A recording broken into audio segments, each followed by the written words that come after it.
mes chers amis, quel bonheur de nous retrouver tous ensemble aujourd'hui, en ordre alphabétique, les agnostiques, les athées, les bouddhistes, les chrétiens, les catholiques, les protestants, les hindous, les juifs, les musulmans,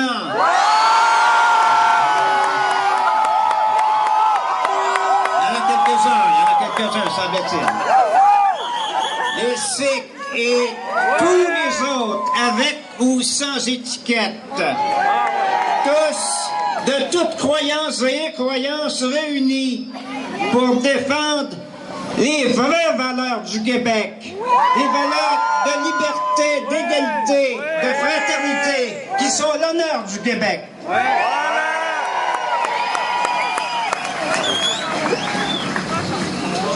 N'oublions jamais, dans les péripéties que nous vivons en ce moment, n'oublions jamais que nous sommes nombreuses à vouloir les défendre. Rappelons-nous qu'au-delà des consultations truquées, dont le contenu d'ailleurs reste inaccessible aux citoyens, quel beau débat! Comment peut-on appeler ça un débat?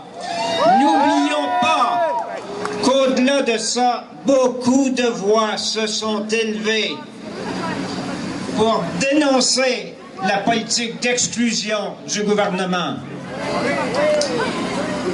La voix d'ancien premier ministre du Québec, la voix unanime de la Commission des droits de la personne du Québec, avec à sa tête son président nommé par le gouvernement actuel, la Fédération autonome des enseignants, qui regroupe 38 000 enseignants, généralement de Montréal et de la grande région de Montréal et d'autres parties du Québec. La voix de l'Association québécoise des services de santé et des services sociaux, qui réunit les 125 hôpitaux et CLSC du Québec, et qui a consulté ses membres, qui unanimement demandent à être exemptés de ce projet de loi. L'Université de Montréal, l'Université McGill, qui ont demandé à en être exemptés aussi. Et ça veut dire que ces gens-là sont contre s'ils veulent être exemptés, bien sûr. Et les innombrables signataires aussi de la pétition, parmi lesquels une multitude d'intellectuels et d'enseignants. N'oublions pas donc que nous sommes nombreux et nombreuses et que la quantité également et la qualité sont là. À vous, en particulier, les femmes musulmanes qui portent le foulard, et à toutes les autres personnes qui risquent d'être victimes de ce projet. Je veux vous dire aujourd'hui, et je vous le dis entre autres au nom de mon groupe, les indépendantistes pour une laïcité inclusive, que vous n'êtes pas seuls.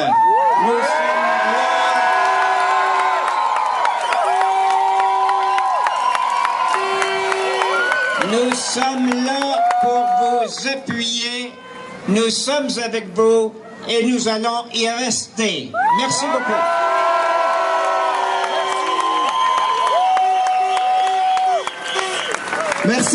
Merci à Jean Dorion de nous rappeler que ce combat n'est pas pour une communauté, n'est pas pour une religion, mais notre combat est noble et il est pour le Québec.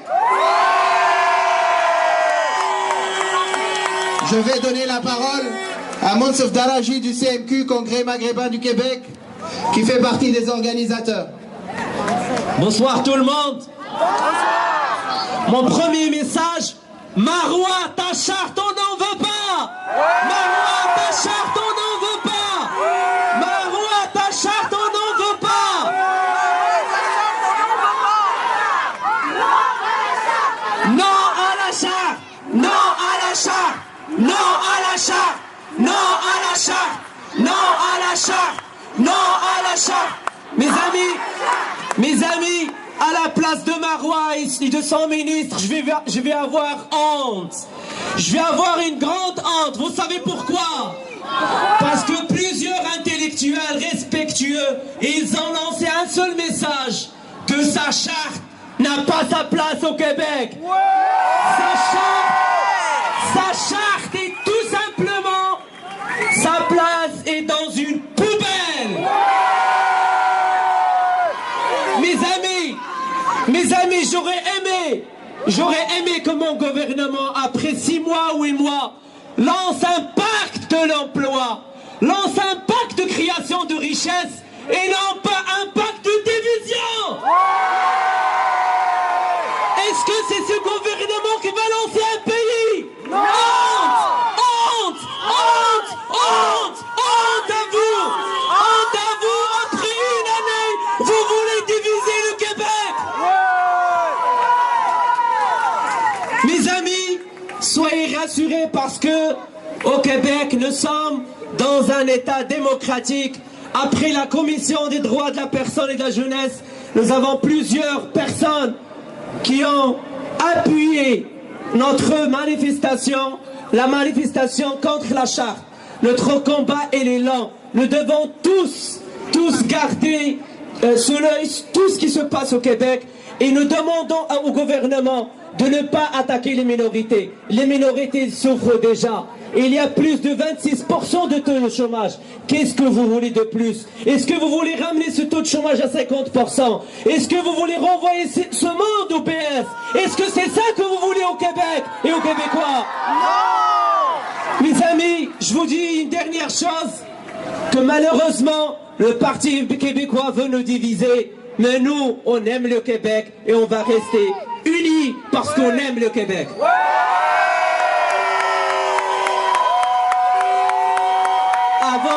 Avant de lancer la manifestation, le Québec, mon pays. Okay. Avant de lancer la manifestation, je vais vous laisser avec Geneviève Lepage, qui est une des organisatrices de la manifestation. Chers concitoyens, chers amis, chers gens du pays, que vous soyez d'ailleurs ou d'ici, si nous sommes toutes et tous réunis, c'est pas parce qu'on est de la gauche ou de la droite, mais parce que nous sommes pour les droits.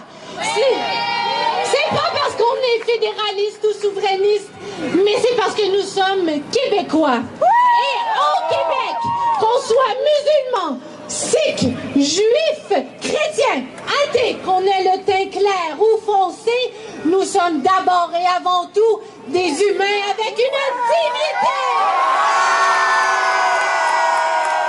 Et c'est pour ça qu'on dit non à l'interdiction des signes religieux dans la fonction publique, non à la discrimination et non à un État laïcard sexiste.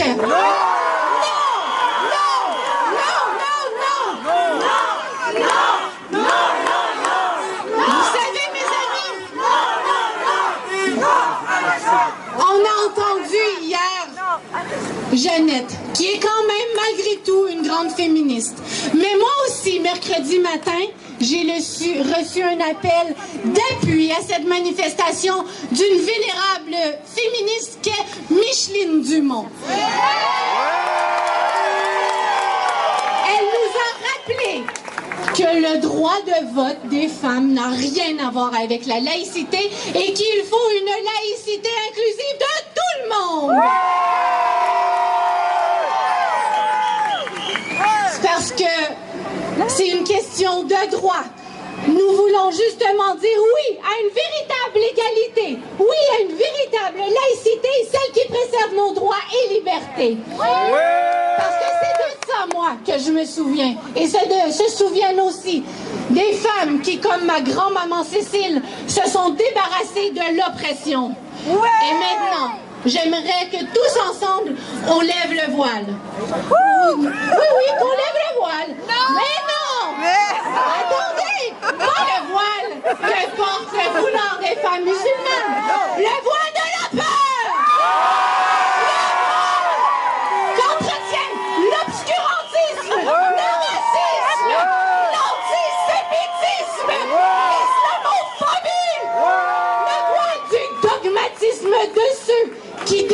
disent un nous, c'est en vous! C'est quand même un québéquisme de dire nous autres! Nous autres! Alors, à celles maintenant qui ne comprennent pas pourquoi moi, une Québécoise de souche, je porte le foulard, je lui dis que mon foulard n'est pas un danger à ta liberté. Ne change pas pour moi, mais respecte mes droits et respecte mon choix. Car ce sont nos droits collectivement établis, le droit à la liberté de conscience, le droit à la différence. C'est quand la diversité est valorisée qu'une société devient émancipée. Et à celle maintenant qui ose me traiter de folle, eh bien je vais lui dire, ben oui, je suis folle. Je désire seulement un Québec démocratique. Un Québec for which I have a dream. Un Québec pour lequel je souhaite qu'on cesse de s'arrêter aux apparences et qu'on apprenne à faire connaissance.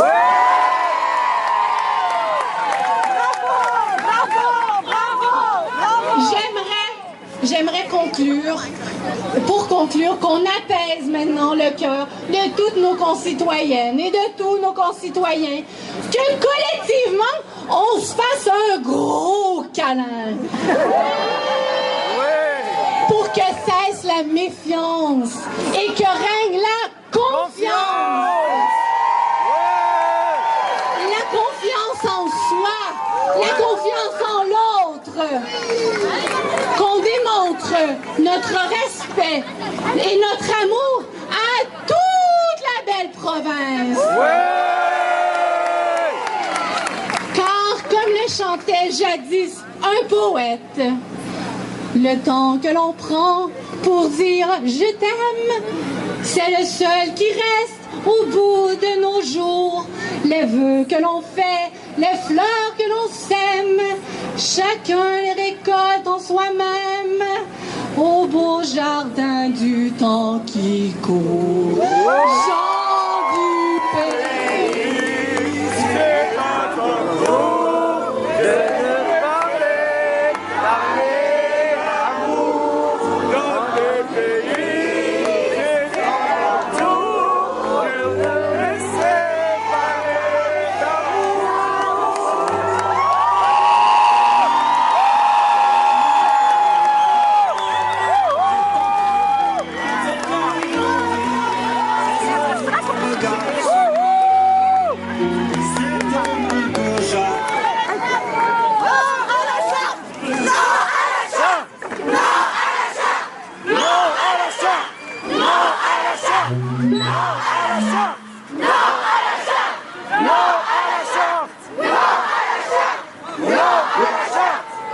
Mes chers amis, on va marcher, on va prendre